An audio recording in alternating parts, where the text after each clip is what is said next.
Baiklah, kita lanjutkan praktikum kita yang terakhir, yaitu percobaan 6, reaksi reduksi oksidasi. Reaksi reduksi oksidasi itu ketika kita lakukan percobaan, di mana di sini kita gunakan sampelnya yaitu logam seng. Ini seng, setelah kita potongkan, kemudian ini tembaga atau isi kawat. Reaksi reduksi oksidasi pada waktu kita melakukan penelitian yang disebut reaksi redoks, yaitu ketika yang kita lakukan itu nanti sampelnya dia berubah. Berubahnya seperti apa? Yaitu ciri-cirinya adanya timbul gelembung atau dia berbentuk nanti karatan.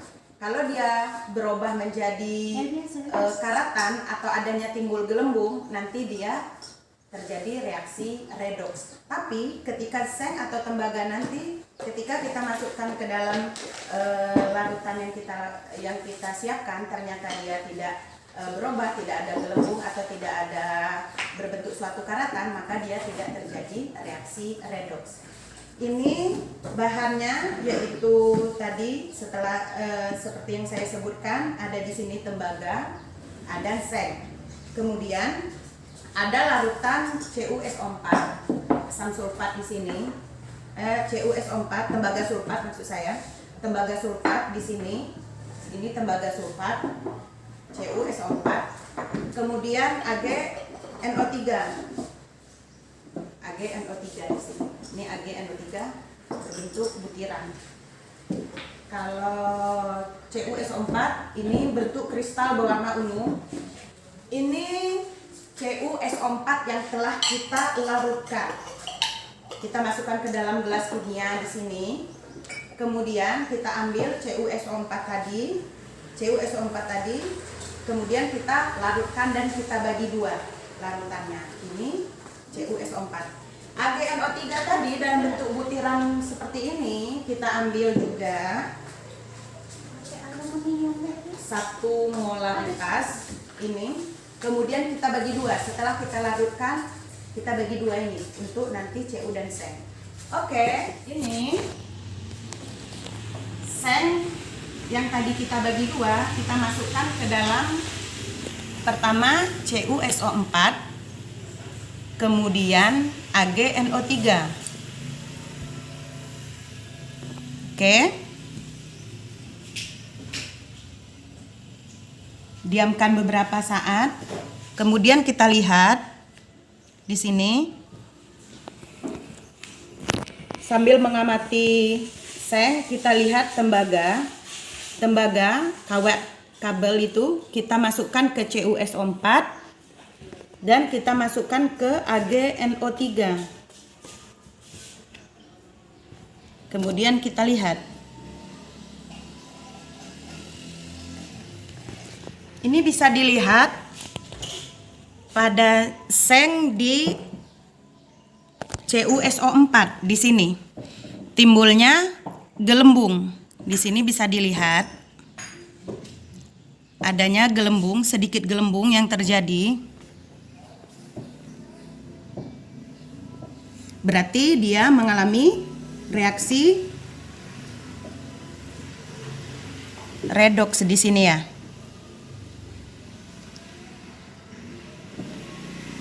Kalau logam seng yang ada di AgNO3, dia tidak mengalami atau tidak terjadi perubahan, tidak ada gelembung dan tidak ada karatan, biasa saja. Kalau yang di seng di CuSO4 dia ada gelembung di sini. Gelembungnya semakin lama semakin banyak. Di sini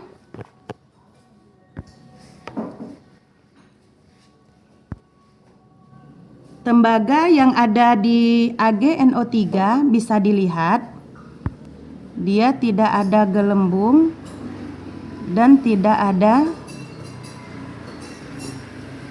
terjadi karatan.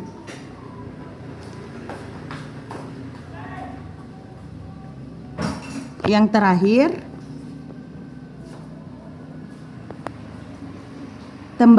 logam tembaga yang ada di CuSO4 juga tidak ada gelembung dan tidak terjadi karatan. Dari 4 percobaan yang kita lakukan, bisa dilihat di sini, hanya logam yang berisi seng di CuSO4 yang mengalami redoks. Ini sesuai dengan pengamatan yang kita lakukan. Oke. Hasil yang kita lakukan di sini bisa kalian bandingkan di literatur yang ada di internet. Bisa aja di sini ada kesalahan dari alat atau bahan yang akan kita lakukan. Misalnya di literatur didapatkan ternyata tembaga yang ada di CuSO4 itu bereaksi redoks. Ya tidak apa-apa, kalian bandingkan nanti. Bisa aja karena kenapa terjadi perbedaan antara literatur dengan yang kita lakukan. Banyak terjadi kesalahan. Ada kesalahan dari segi alat, bahan, ataupun penelitian yang akan kita lakukan, atau praktikum yang kita lakukan. Di sini di halaman 27, di sini cara kerjanya setelah kita lakukan di sini, terus ada tugas di sini.